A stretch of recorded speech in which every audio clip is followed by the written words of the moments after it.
Smart saving plan తో మీ ఆత్మీయులకు ఉజ్వలమైన సురక్షితమైన జీవితం అందించండి. టాటా ఏఏతో ఇది సాధ్యం.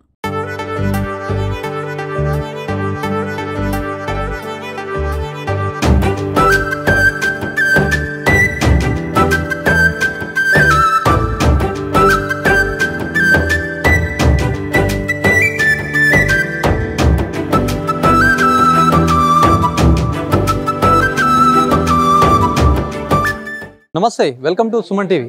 రాష్ట్రంలోనే అతిపెద్ద మార్కెట్ అయిన నిజామాబాద్ మార్కెట్ యార్డ్కు ఆమ్చూర్ రాక మొదలైంది. గత 3-4 రోజులుగా అయితే ఆమ్చూర్ వస్తుంది. ఈ ఆమ్చూర్ అంతా కూడా మొత్తం వివిధ జిల్లాలో అయితే నిజామాబాద్ కావచ్చు, ఇక్కడ జగిత్యాల కావచ్చు, కరీంనగర్, ఆదిలాబాద్ ఈ జిల్లాల్లో పండించినటువంటి ఏదైతే ఆ మామిడి చెట్ల నుంచి అయితే ఆమ్చూర్ తీశారు. ఈ ఆమ్చూర్ దాదాపుగా 3-4 రోజుల నుంచి కూడా నిజామాబాద్ మార్కెట్కి వస్తుంది. ఎక్కడ చూసినా కూడా మార్కెట్లో కుప్పలు కుప్పలుగా కనిపిస్తున్న ఈ ఆమ్చూర్, ముఖ్యంగా ఈ ఆమ్చూర్ అంటే మామిడికాయని కూడా పై భాగాన్ని అంతా తీసేసిన తర్వాత ఇట్లాంటి ఆమ్చూర్ అయితే తయారవుతుంది. దీన్ని కూడా మార్కెట్లోకి తీసుకొస్తే మంచి డిమాండ్ అయితే ఉంటుంది. కానీ ప్రస్తుతం మాత్రం నిజామాబాద్లో ఆమ్చూర్ రైతులకు మొత్తం నష్టాలే మిగులుతున్నట్టుగా కూడా రైతులు చెప్తున్నటువంటి పరిస్థితి ఉంది. గత సంవత్సరంతో పోలిస్తే ఈసారి అయితే మరింత రేటు తక్కువగా ఉండడంతో కూడా రైతులైతే చాలా ఇబ్బందులు ఎదుర్కొంటున్నటువంటి పరిస్థితి అని చెప్పొచ్చు. ఇప్పటికే గత కొన్ని రోజులుగా అయితే ఆమ్చూర్ వస్తుంది. ఆమ్చూర్ కుప్పలు కుప్పలుగా కూడా మార్కెట్ యార్డ్లో ఎక్కడ పడితే అక్కడ కనిపిస్తుంది. కాకపోతే రేటు పరంగా చూస్తే మాత్రం మొత్తం డౌన్ అయినటువంటి పరిస్థితి ఉంది. ఎందుకంటే గతేడాది దాదాపు 30 నుంచి 35 వేలు పలికినటువంటి ఆమ్చూర్ ప్రస్తుతం చాలా 10,000 తేడాగా నమోదవుతుంది.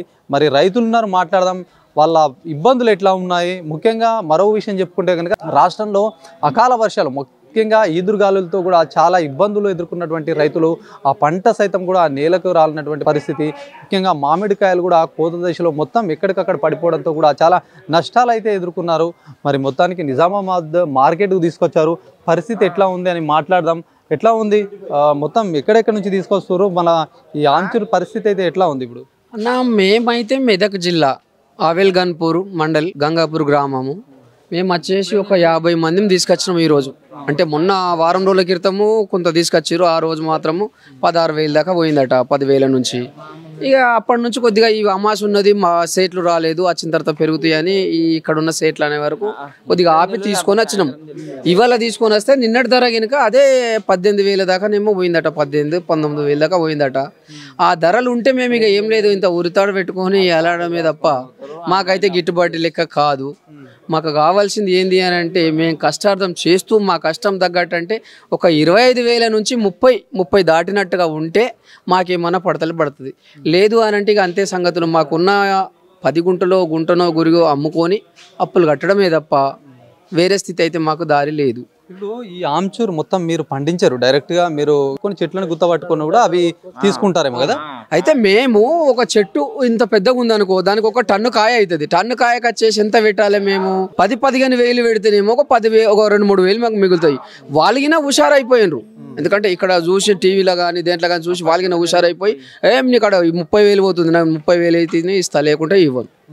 అడిగా ఇది ఏమన్నా కలిపోనని చెప్పేసి ఓ రూపాయి ఎక్కడో తక్కువ మిగులుతుంది కదా అని చెప్పేసి మేము అక్కడ 30,000 పెట్టుకుంటే దానికి వచ్చేసి ఒక టన్ను కాయకు ఒక క్వింటల్ తంకర అవుతుంది. ఆ క్వింటల్ తంకర తీసుకొచ్చి మేము ఇక్కడ అమ్ముతే 20,000 పోతే 10,000 రూపాయలు ఉల్టా కట్టాలి మేము. అంటే ఇప్పుడు మొత్తం ఈ ఖర్చు బిర్చు ఇదంతా గీకిన ఖర్చు ఇవన్నీ ఓంగ గినక ఇంకా 10,000 ఉల్టా కట్టాలి. అంటే మాకు గిట్టుబాటు కాయితే లేదు. వాళ్ళగిన అదే అయిపోయినరు. మేగిన పిల్లలతో మాగిన ఇంటికాడ చిన్న పిల్లలతో పాపలతో చెట్ల కిందికి పోయి ఆడ గీకి ఎండేసి అవన్నీ కూలి వాళ్ళందరితో సహకరించి అది చేసినా కానీ గిట్టుబాటు అయితే లేదు. ఒక ఎకరం మామిడి తోట ఉంటే ఎంతమంది మీకు కావాలి ఇదంతా ఆమ్చూర్ రెడీ చేయడానికి? దానికి ఇక వచ్చేసి ఇంచుమించు ఒక రోజులేం కాదు, 70-80 చెట్లు ఉంటాయి. అంటే దాని ఖాతాను బట్టి చిన్నగా ఉంటేనేమో మినిమం ఒక్కటే రోజు ఒక 5-6 టన్నుల కాయ అవుతుంది. ఒక 50 మంది గీకుతారు, 50-60 మంది గీకుతారు. ఆ గీకింది ఎట్లా ఒక గంపు, ఆ గంపుకు 150 రూపాయలు వాళ్ళకి ఇచ్చేసి, ఆ 150 రూపాయలకు అలాగిస్తే ఒక గంప గీకుతారు. వాళ్ళు ఒక మినిమం వచ్చేసి కష్టార్థులు. ఎందుకంటే చాలా కష్టమవుతుంది. ఇది ఒక మామిడి పీస్ని మనం నరికితేనే ఎంత ఇది ఉంటుంది, అలాంటిది పైన తొక్క తీసేసి లోపల ఉన్న గుజ్జునంతా తీసి ఇట్లా చేయాలంటే అది ఏం తోటి తీస్తారు అసలు? అది ఒక కష్క అనేది ఉంటుంది, దాన్ని ఇట్లా తీసేది. పైన దాన్ని తోలు తీసేస్తాం, ఆ తర్వాత కొడవలతో తరగాలి. తరిగితే ఆ మాంసం అనేది వచ్చేస్తుంది. పీసు యథావిధిగా పడేయాలి. పీస్ మనకు పనికిరాదు, పొట్టు పనికిరాదు. దానిలో ఉన్న మాంసం తీసి మాలస్క కాగానే తీసుకుపోయి బండ మీద నీట్గా ఎండబెట్టి తీసుకొచ్చి ఈ నిజామాబాద్లో ఇక్కడ మార్కెట్లో మేము షేర్ చేయాలి. ఇటు అమ్మేసుకొని ఇక 10 రూపాయలు ఎక్కస్తున్నాయా తక్కువస్తున్నాయా తర్వాత విశేషం. కానీ ఈ దంద అయితే చేస్తున్నామా అంటే చేస్తున్నాం. తాతల నుంచి మొదలు పెడితే మున్తాతల నుంచి మొదలు పెడితే మా దాకా కనుక ఇప్పుడు మేము 50 ఏళ్ళకి వచ్చినాం, కానీ 40 ఏళ్ళ నుంచి మేము గిన అదే విధిగా పట్టుకోవడము, కూలి వాళ్ళతో మొత్తం అంతా మేము చేయడము. వాళ్ళు ఒక్కళ్ళే చేస్తే కాదు, మేము ఇంట్లో ఎంతమంది ఉంటే అంతమంది మళ్ళీ దాన్ని సహకరించాలి. ఒక 4 శినుకులు పడ్డాయి అనుకో, 4 శినుకులు పడితే మన సొమ్ము కాదు, ఇదిగా ఒట్టి కరిగిపోతుంది అంతే బండ మీద. ఎందుకు పనికిరాదు కదా, ఈ ఉన్న 30,000 కట్టాలి, ఈ కష్టార్థం కట్టాలి, మనం పోయిన పని వేస్ట్, ఈ తెచ్చిన అప్పుల మిత్తిలు కట్టడం వేస్ట్. అది ఎండ సహకరిస్తేనే మనకు ఇదేమన్నా గిట్టుబాటు. వర్షాలు గాలులు ఇవన్నీ నాన్నే దానికి కాయలు రాలిపోయినాయి, అవి నష్టపోయినాము, ఖరాబ్ అయినాయి, ఉల్కపోసిండ్రు.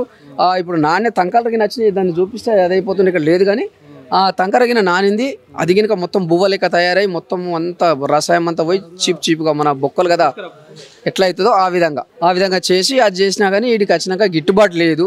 దయచేసి ఖరీదారులకు కానీ మన సేట్లకు కానీ వీళ్ళకి ఏం విజ్ఞప్తి చేస్తున్నామంటే కనీసం పెంచండి, మా కష్టార్థం కోసం మీరు పెంచండి, పెంచి మాకు ఒక అభివృద్ధి చూపేయండి. ఎందుకంటే మేము వీటితోనే క్లూజ్ చేసుకుంటున్నాం కాదు కదా, ఇంకా మేము చేస్తూ మళ్ళీ మా పిల్లలకి ఇదే దందా వ్యవస్థనే ఇది మాకు. కానీ మీరు కొంచెం కోఆపరేట్ చేసి కొంచెం పైసలు పెంచమని మీకు మనవి చేస్తున్నాం. ఇక మీరు ఈ విధంగా పెంచకపోతే దొడ్డుగా వైద్యం లెక్క కాదు, ఆ వైద్యానికి వస్తే ఎట్లనో విధంగా అవుతుంది. కానీ రిక్వెస్ట్ అంటే ప్రేమతో మాట్లాడుతున్నాం, ప్రేమ రూపకాలంగానే మాకు ఒక రూపాయి పెంచితే మేము మా పిల్లలు మేము బతకగలుగుతాం. ఎకరానికి ఎంత ఖర్చు వస్తుంది? ఇప్పుడు మీరు ఎకరానికి వచ్చేసి ఇంచుమించు 1,00,000 కావాలి. ఎట్లా గుత్త ఎట్లా పట్టుకుంటారు? ఒక చెట్టు కాయను బట్టి కాయ ఇప్పుడు ఒక 50 చెట్లు ఉన్నాయి కదా, 50 చెట్లలో 10 చెట్లు కాసినాయా, 20 చెట్లు కాసినాయా, ఆ చెట్లకి ఎంత అవుతుంది, ఎన్ని క్వింటాలు అవుతుంది, ఎన్ని టన్నులు అవుతుంది, ఆ టన్నుల మీదకి వెళ్ళి చూసి మేము పడతాం కాయలు. 10 టన్నులు అట్లా అయిందనుకో, 10 టన్నులు అయితే మినిమం ఒక 2 లక్షలు కావాలి. మీరు పట్టుకుంటారు? మేము పట్టుకుంటే 10 టన్నులు వస్తుంది. ఇప్పుడు దానికి తొక్కి ఎంత వస్తుంది? అంటే ఇప్పుడు 10 క్వింటాలు వస్తుంది. 10 టన్నులకు టన్నుకు క్వింటాల్ బరాబర్ అవుతుంది. 10 క్వింటాలు వస్తుంది. 10 క్వింటాలు వచ్చేస్తే వీడికి వచ్చినాక 20,000 పోతే 4 లక్షలు వస్తాయి. మీరు పట్టుకున్న 2 లక్షలు, మేము పట్టుకున్నది 2 లక్షలు.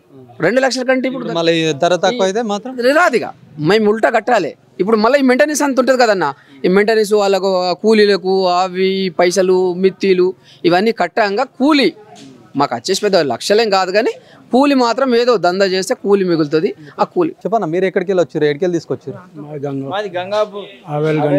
మాకు గిట్టుబాటు ధర లేక చాలా బాధాకరంగా ఉంటుంది. ఇక్కడ ఏం రేట్ నడుస్తుంది? 16,000 నడుస్తుంది, లాస్ట్ 16, 17, నేడు 35,000 ఉండే. ఇవాడు కనీసం ఒక 30-32,000 అన్న వలుతాయేమో అని ఆశతోని ఇక్కడ తెచ్చినాం. అదే ఆలోచనతో ఇలా చిన్న వైపు కూర్చున్నాం అంతే. ఎన్ని రోజుల నుంచి ఇప్పుడు ఇక్కడ వచ్చారు? మీరు ఎప్పుడు తీసుకొచ్చారు?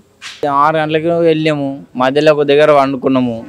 వండుకొని మబ్బులో పొద్దున్న 6 గంటలకు గేట్ తీసిరు, లోపలికి వచ్చేసినాం, ఎంట్రీ అయినాం. రాగానే కుప్పలు పోసేసుకున్నాం. కుప్పలు పోసేసుకొని ఇక వాళ్ళు వచ్చి చిట్టీలు రాసుకురు, ఆన్లైన్ చేసుకురు, వాళ్ళంతా వాళ్ళే కొట్టుకుంటారు, ఆన్లైన్ చేసేస్తారు. చిట్టీలు 3 గంటలకు పెడతారు, 3 గంటలకు ఖరారు రేట్లు వేస్తారు, ఆ రేటుకు ఇచ్చేయాలి. రిటర్న్ అయితే తీసుకుపోం కదా, ఆ రేటుకి ఎత్తు కొంత ఇచ్చేసేయాలి. ఎంత పెడితే అంత తీసుకోపోవడం, రేట్కి ఇచ్చేసేయాలి. కథం కాంట పెట్టగానే ఆ షీటీలు తీసుకోవాలి, పార్టీలు ఇస్తారు, పైసలు తీసుకోవతాం, పోతాం. క్వాలిటీ ఏమన్నా ఉందా? Quality first grade, second grade? ఇప్పుడు 1 నంబర్ కు ఎక్కువ రేటు, మామూలు దానికి తక్కువ రేటు, ఇంకా జిడి దానికి ఇంకా తక్కువ రేటు. 2-3 రకాలు, 4-5 రకాలు ఉంటాయి. 2-3 రకాలు ఉంటది, దేని రేటు దానికి ఉంటది. ఇప్పుడు ఇది క్వాలిటీ ఏంది? ఫస్ట్ ఇది second, third quality. First quality అంటే ఫుల్ వైట్ ఉంటే అది 30,000 దాకా పోవాలి, 30-36 దాకా పోవాలి. అది కలర్ ఎట్లా ఇది అవుతుంది అంటున్నావు? అంటే కలర్ చెట్టుని బట్టి అవుతుంది, అది చెట్టుని బట్టి. ప్రతి మామిడికాయల కూడా లోపల మాక్సిమం తెల్లగా ఉంటది, లేకపోతే లైట్ బ్రౌన్ కలర్ ఉంటది. అది కలర్ మారుతుంది, చెట్టుకు ఒక కలర్ ఉంటది. ఎంత వైట్ ఉంటే అంత రేట్ ఎక్కువ పోతుంది. అంటే చెక్కిన దాన్ని బట్టి ఉండదు, పెద్దగా చెక్కడం, చిన్న చెక్కడం, వైట్ కలర్. చెట్టు రకం, చెట్టుల బట్టి వస్తుంది మాలు. మొత్తానికి నిజామాబాద్ మార్కెట్ కు తీసుకొస్తున్న రైతులకైతే చాలా నష్టం వస్తుంది ప్రజెంట్ అని చెప్తున్నారు. ఎందుకంటే గత సంవత్సరంతో పోలిస్తే దాదాపు సగం రేటు మాత్రమే ఇప్పుడు పలుకుతుందని వాళ్ళ ఆవేదన అయితే వ్యక్తం చేస్తున్నారు. ఇది చిన్న సైజ్ అండి. ఇప్పుడు మనం ఇంత ముందు చూసినాం, చాలా పెద్ద రకం మామిడి ఉంది, లోకల్ కాయ అంటారు. ఇది చిన్న తొక్కులుగా వచ్చాయి చూడండి. ఈ చిన్న తొక్కులు ఇవి చాలా ఇది చూడండి, ఇది గువ్వం కూడా దీనికి చాలా నిండుగా వస్తుంది, చాలా వైట్ కలర్లో ఉంది కాబట్టి ఇది రైతులకు చాలా మేలు చేకూరుతుందని చెప్పొచ్చు. ముఖ్యంగా కూడా ఈ ఆమ్చూర్ ఇక్కడ చూడండి, ఈ కలర్ని చూస్తే ఈ కలర్ని ఇది పండు అయింది, కలర్ తక్కువ ఉంది, దీని రేటు కూడా తక్కువగా చెప్తారట. చాలా మంది రైతులు అదే విషయాన్ని చెప్తున్నారు. ఇప్పుడు దీనికి రేట్ ఎంత డిఫరెంట్ ఉండొచ్చు? దీనికి దాదాపుగా ఒక 4,000-5,000 డిఫరెంట్ గా ఉంటుంది. ఇది అవుట్ ఆఫ్ కంట్రీస్ లో మనము పులుపుకి పౌడర్ గా యూజ్ చేస్తాము. డిస్ట్రిబ్యూట్ చేసి వాళ్ళు కంపెనీస్ ఉంటాయి కదా, దాన్ని పౌడర్ గా యూజ్ చేసి, సో దానివల్ల వాళ్ళకి బెనిఫిట్ గా ఉంటుంది. ఇది మిల్క్ జ్యూస్లలో దీంట్లో మిక్స్ అయిపోతుంది. ఇప్పుడు మ్యాంగో జ్యూస్ కానీ సంథింగ్ లెమన్స్ అవి ఉంటాయి కదా, దాంట్లో అది మిక్స్ అయిపోతుంది. ఇది మాత్రం వైడ్గా ఉన్నది మాత్రం పుల్ పౌడర్గా వెళ్ళిపోతుంది. ఎక్కడ నుంచి తీసుకొస్తారు ఇది మీరు? ఇది నిజామాబాద్, కరీంనగర్, ఈ చుట్టుపక్కల ఏరియాలందరూ నిజామాబాద్ ఇక్కడికి వస్తాయి, నిజామాబాద్కి వస్తాయి. ఇప్పుడు మరీ తక్కువ ఉంది, మాకేం దిగుబడి రాదు. ఇట్లాంటి వైట్ కాయకు రేట్ ఎక్కువ ఉండాలి. ఇట్లాంటి వైట్ కాయకు రేట్ ఎక్కువ ఉండాలి. 20, 18, 15, 16 ఇలా ఉంటేనే కరెక్ట్. చెట్టు ఎక్కాల, చెట్టు దురపాలా, కంకర గీకాల. మనుషులకు ఒక్కొక్కరు 600 కైకిల్ మనుషులకు. ఎక్కడిలోకి చెట్లు కాయలు నింపడానికి 800 జీతం. మళ్ళాలకు మళ్ళా అది కావాలా, అది లేని చెట్టు ఎక్కరు. దిగిన తర్వాత అది కావాలా. సరే తట్టుకోలేము ఇవి, చెట్లు పెట్టుకొని కామన్గా అయిపోతే ఇది తగ్గిపోతుంది. ఇక సరిపోతలేము, దిగుబడి వస్తలేదు, రేట్లు ఎక్కువ పెడతలేరు. రేట్లు పెట్టకనే ప్రాబ్లం ఉంది. దళారులందరూ కూడా కుమ్మక్కయ్యి రేటు తగ్గుతుంది అందుకే అని అంటున్నారు కదా రైతులు. అదే ఉన్నది, అందరు అదే ముచ్చట. అందరు కుమ్మక్కాయ చెప్పేసి రేట్ కమ్ చేస్తారని చెప్పేసి అదే అంటారు అందరు, ఇంకేం లేదు. బయట నుంచి ఉన్నాయి ఆర్డర్ ఉన్నది. ఇది ఒక పౌడర్ అమ్ముకుంటే, ఒక పాకెట్ అమ్ముకుంటే 600 రూపాయలు ఈ పాకెట్. అంటే ఎట్లా కిలో ఉంటుందా? గ్రామ్స్ ఒక గ్రామ్స్ 600 రూపాయలు. ఇది 100 గ్రాముల? ఎట్లా? 100 గ్రాములు 600 రూపాయలు. 100 గ్రాములకు 600 రూపాయలు ఒక పౌడర్ అమ్ముకుంటే అంతే. దీనికి ఇప్పుడు అమ్ముకుంటే 20,000 రూపాయలు రావాలి, క్వింటల్కు 20,000 రావాలి. మరి ఎంత వస్తుంది? ఏం వస్తుంది? 10, 12, 13, 14, ఇంకేం వస్తలేదు, ఏం లాభం లేదు, దిగుబడి లేదు. ఇది చూడొచ్చు, మొత్తానికి ఆమ్చూర్ రైతులైతే చాలా రేటు తక్కువ వస్తుందని ఆవేదన వ్యక్తం చేస్తున్నారు. ముఖ్యంగా ఈ ఆమ్చూర్ ఏదైతే ఉందో దాదాపు ఒక క్వింటల్ మామిడికాయలకైతే 10 కిలోల ఆమ్చూర్ తయారవుతుంది. ఈ 10 కిలోల ఆమ్చూర్ ఎక్కిన తర్వాత కూడా ఒక బండపైన ఆరబెడతారంట. ఎందుకంటే నార్మల్ భూమి పైన కనుక ఆరబెడితే కలర్ చేంజ్ అవుతుందని ఒక బండపైన ఒక పట్ట లాంటిది వేసేసి ఆరబెడతారట. ఇట్లా ఆరబెట్టడం వల్ల కలర్ వైట్గా ఉంటుంది కాబట్టి అది ఎంతో కొంత ధర ఎక్కువ అవుతుందని చెప్పేసి అట్లాంటి ప్రాసెస్ కూడా చాలా వ్యయ ప్రయాసాలకు కూడా ఏదైతే మామిడి పంట పండిన తర్వాత కూడా వీళ్ళు ఏదైతే చేస్తున్నారో ఇదంతా కూడా చాలా ఖర్చుతో కూడుకున్నటువంటి విషయము. చాలామంది కూలీలతో అయితే ఇది చేస్తారు. ఇంత చేసుకొచ్చి నిజామాబాద్ మార్కెట్కు తీసుకొస్తే ధర మాత్రం అంతంత మాత్రమే వస్తుందని వాళ్ళు ఆవేదన వ్యక్తం చేస్తున్నారు. ముఖ్యంగా నిజామాబాద్ మార్కెట్ యార్డ్కి సంబంధించి కూడా ఆమ్చూర్ రైతులైతే వాళ్ళు ఆవేదన వ్యక్తం చేస్తున్నారు. ఇక్కడ ఎవరైతే 4 వ్యాపారస్తుల చేతుల్నే కూడా ఆమ్చూర్ వ్యవహారం అంతా వాళ్ళ గుప్పిట్లోనే ఉంది. ముఖ్యంగా కూడా వాళ్ళు ధరని కూడా మొత్తం నియంత్రిస్తున్నారని చెప్తున్నారు. వాళ్ళు ఇంకా మిగతా వాళ్ళు ఎవరు లేరు, వీళ్ళు 4తోటే మొత్తం ధర అంతా తక్కువ వస్తుంది. ఒకవేళ వీళ్ళు ధర కనుక పెంచితే మొత్తం ధర కూడా మాకు అందుబాటులోకి ఉండి మేము లాభపడతాము, లేకపోతే అంతా నష్టాల బారిన పడుతున్నామని అంటున్నారు. ధర అంతా ఎట్లా నడుస్తుంది అసలు? ఏ 4-5 చేయబట్టే ధర దిగిపోతుంది. పోయిన సంవత్సరం అయితే మస్తు 30,000, 40,000 వస్తుండే. ఇప్పుడు మరీ ఘోరం, మరీ 4 చేయబట్టి 4-5 చేయబట్టి కుమ్మక్క అయిపోయి ఈ రకంగా చేస్తున్నారు అందరు. మరి ఇది అధికారులు కానీ ఎవరు మీరు ఎవరైనా అధికారుల దృష్టికి కానీ ఏమైనా తీసుకెళ్ళారా? ఎవరు పట్టించుకుంటారు? అధికారులు పట్టించుకుంటారు, ఏ ప్రభుత్వం పట్టించుకుంటారు? అంటే ఇప్పుడైనా కొంత సంవత్సరాల నుంచి ఇట్లనే జరుగుతుంది? ఇప్పుడే ఇదే సంవత్సరం. పోయిన సంవత్సరం రేట్ బాగుంది, మంచిగా రేట్ బగ్గుండే, మంచిగా ఉండే. 30-40 దాకా ఉండే, 30-40 దాకా ఉండే.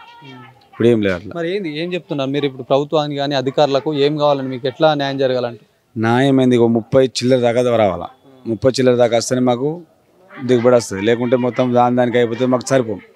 చెట్ల కట్టుతో సరిపో లక్షలకు పెట్టుకుంటే చెట్లకు ఉంటాం. నిజామాబాద్ అయితే వేదిక అయినటువంటి పరిస్థితి. కాకపోతే ఇక్కడ ఉన్నటువంటి దళారులు అందరూ కూడా కుమ్మక్కయి ధర మాత్రం రావడం లేదని ఒకవైపు రైతులు అయితే ఆవేదన వ్యక్తం చేస్తున్నారు. ప్రభుత్వం కావచ్చు, ఇటు అధికారులు కావచ్చు చొరవ చూపాలి, రైతులకు న్యాయం జరిగేలా చేయాలని చెప్పేసి మొత్తానికి కోరుతున్నటువంటి పరిస్థితి. Camera person Jagadish Srinivas, Suman TV, Nizamabad.